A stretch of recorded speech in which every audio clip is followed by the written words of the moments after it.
দেখো, A square plus B square plus 2b plus 4a plus 5 equal to 0 হলে a minus B by A plus B এর value কত, এটা জানতে চেয়েছে।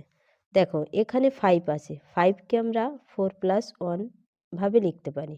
তাহলে এ স্কোয়ার প্লাস 4a আছে 2 ইন্টু 2 ইন্টু এ প্লাস 4 মানে 2 square plus B square plus 2 into b into 1 plus 1 square equal to 0। তাহলে 4 প্লাস 1 5 হয়ে গেল। এটা কি এ প্লাস বি এর হোল স্কোয়ার সূত্র, তাহলে এ প্লাস 2 এর whole square plus b plus 1 এর হোল স্কোয়ার ইকুয়াল টু 0।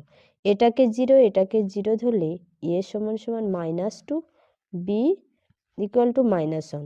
তাহলে A minus B by A plus B এর ভ্যালু হবে -2 মাইনাসে মাইনাসে +1 -2 -1, তাহলে -1 বাই -3 1/3 1/3 অ্যান্সার 1/3 সি অপশান আছে, সি অপশান অ্যান্সার।